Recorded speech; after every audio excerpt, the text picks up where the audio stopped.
Kembali lagi di Cahaya Hati Indonesia. Pemirsa, seperti janji saya, di mana sekarang kita akan mendengarkan tausiah selanjutnya dari guru kita yang akan mengupas lebih dalam tentang jangan mendoakan hal yang baik.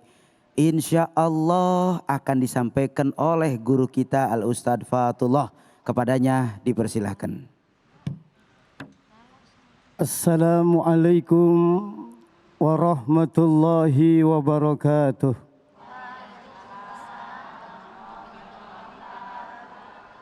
Bismillahirrahmanirrahim. Alhamdulillahi rabbil alamin. Wassalatu wassalamu ala asrafil anbiya'i wal mursalin.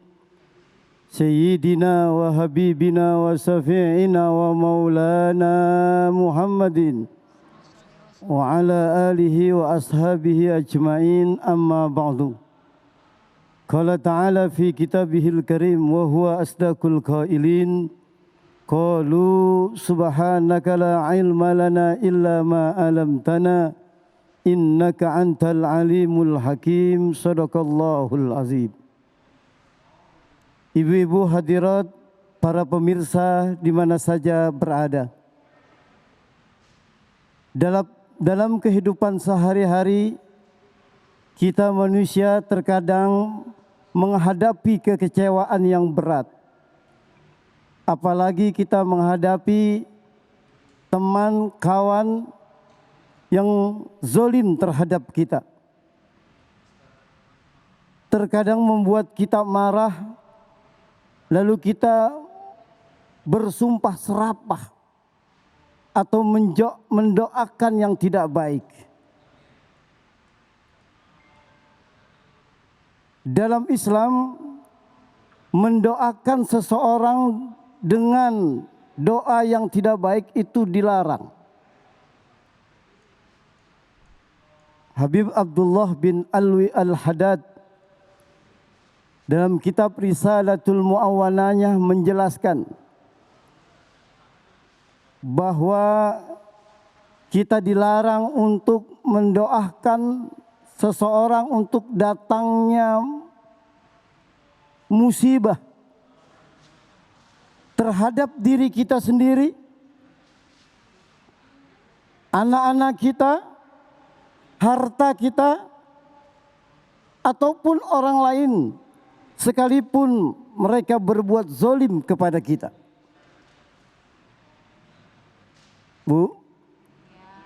Bu, kadang-kadang kan kita kalau marah, ya, suka menyumpahin atau doain yang tidak baik. Misalnya ibu-ibu dibuat marah sama temannya, yang keluar itu kata-kata yang tidak baik.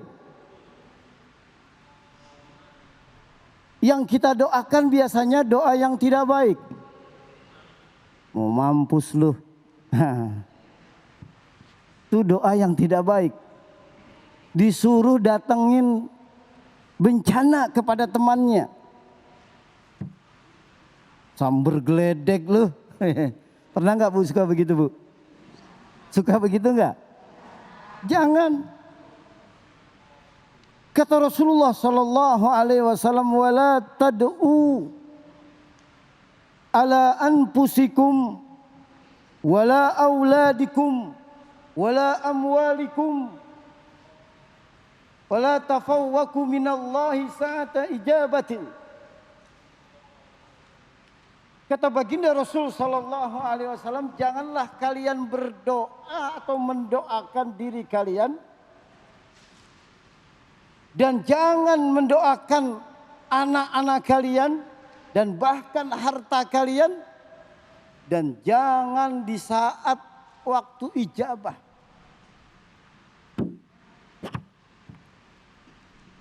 Oleh karena itu, dalam hadis ini paling tidak ada dua hal yang bisa kita ambil pelajaran. Pertama, janganlah kita mendoakan kepada seseorang untuk mendatangkan bencana atau doa yang jelek, sekalipun orang itu berbuat zalim kepada kita. Kenapa demikian? Karena ini bagian daripada sifat majmumah, sifat yang tercela. Dilarang dalam Islam. Yang kedua, dalam hadis ini seolah-olah mengajarkan kepada kita, boleh jadi kita mendoakan orang lain itu, yang jelek itu akan kembali kepada diri kita. Kan ada dua kemungkinan tuh Bu. Kalau kita sumpah serapah mendoakan keburukan orang lain, ada dua kemungkinan. Kalau tidak kena yang kita doain, bisa kembali kepada kita. Itu Habib Abdullah bin Alwi Al-Haddad dalam kitab yang sama, dalam Risalatul Mu'awwanah, itu menjelaskan, ya, waktu kita mendoakan seseorang, itu pintu langit tertutup karena kita doanya yang jelek-jelek. Pintu langit ditutup, kembali lagi ke bumi, di bumi pun ditutup. Ketika pintu langit tertutup, di bumi juga tertutup, bisa jadi itu doa kembali kepada kita. Tuh orang sambar geledek, yang kena akhirnya kita. Lihat bagaimana baginda Rasul Sallallahu Alaihi Wasallam memberikan contoh kepada kita. Bagaimanapun Rasulullah Sallallahu Alaihi Wasallam dihina, dizolimi, tetapi Rasulullah tidak membalas dengan doa yang tidak baik. Dalam catatan sejarah baginda Rasul Sallallahu Alaihi Wasallam ketika beliau hijrah dari Makkah ke Taif sebelum ke Madinah, beliau berdakwah itu oleh kaum Taif di sana bukan disambut tapi disambit. Ya enggak Bu? Pernah lihat atau pernah dengar? Bu? Pernah ke Taif? Yang biasa pernah ke umroh itu biasanya suka mampir ke Taif. Nah, baginda Rasul Sallallahu Alaihi Wasallam ketika hijrah ke Taif, berdakwah ke sana, tidak disambit oleh umatnya, tapi tidak disambut tapi disambit. Apa lalu Rasulullah balas dengan ketidakbaikan? Apa dibalas oleh Rasulullah dengan kata-kata yang jelek? Bahkan mendoakan untuk turun bencana kepada umatnya? Tidak. Bahkan ketika itu malaikat Jibril membantu,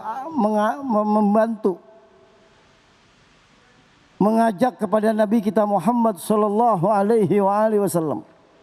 Muhammad, kaum Taif itu sudah kurang ajar kepada engkau Muhammad.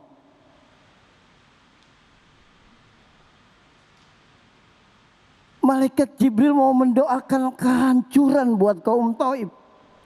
Tapi ketika itu baginda Rasul Sallallahu Alaihi Wasallam menolak. Kata Rasulullah malah berdoa yang baik-baik. Allahumma hdi qaumi fa innahum la ya'lamun.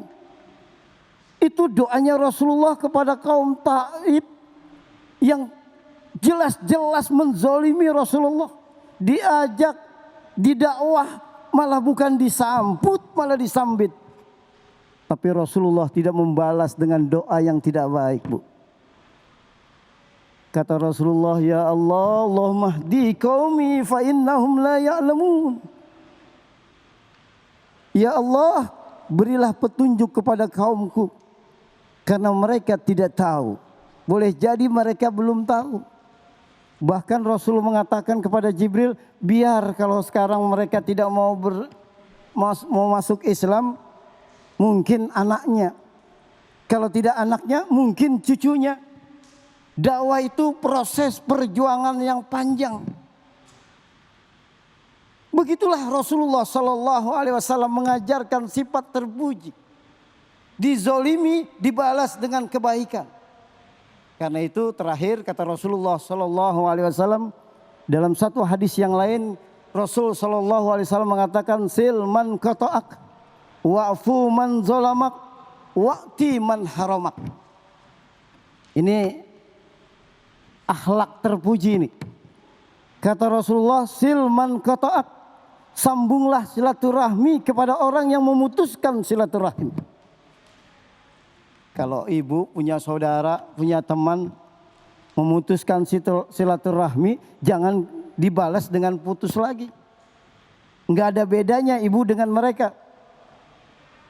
Beduk, kata anak sekarang, enggak ada bedanya.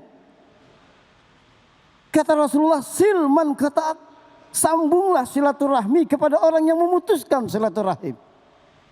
Yang kedua, wa'fu man zalamak, maafkanlah orang yang berbuat zalim kepada engkau.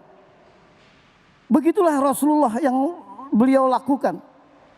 Umatnya kurang ajar, berbuat zalim, tapi Rasulullah SAW tidak balas dengan doa yang tidak baik.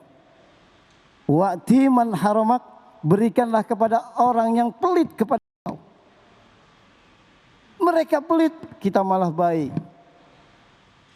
Oleh karena itu, akhlak terpuji baginda Rasul SAW terhadap orang lain, sekalipun orang lain itu jelas-jelas berbuat zalim, Rasulullah tidak balas dengan doa yang tidak baik. Rasulullah tidak mendoakan dengan datangnya musibah buat orang lain, tidak. Biarin aja. Kalau orang itu jahat sama saya, ntar pulang dia kesambar gledek, enggak. Kalau umatku tidak mau mengikuti dakwahku, biarin aja semuanya mati semuanya. Tidak. Ditawari malaikat, malah disuruh didoakan yang baik oleh Rasulullah SAW. Oleh karena itu, pada kesempatan yang berbahagia ini, mari kita tiru dan tauladani baginda Rasul SAW.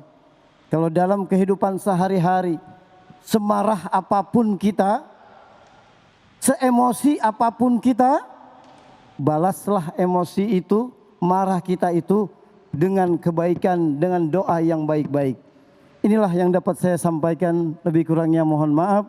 Wallahul muwaffiq ila aqwamit thoriq. Assalamualaikum warahmatullahi wabarakatuh. Waalaikumsalam warahmatullahi wabarakatuh. Masya Allah, tabarakallah, luar biasa apa yang beliau sampaikan kepada kita semua. Sungguh sangat insya Allah menjadi pembelajaran buat kita semua. Bu, bu, betapa pentingnya menjaga bahasa yang baik, karena selamatnya orang tergantung daripada lisannya. Salamatul insan bihifdil lisan. Seselamatnya seseorang tergantung daripada lisannya. Pemirsa, selepas ini kita akan menjawab pertanyaan-pertanyaan yang sudah masuk ke media sosial kita di @cahayahati_news di segmen Jamaah Bertanya. Tetap di sini bersama kita, sebentar lagi Cahaya Hati Indonesia.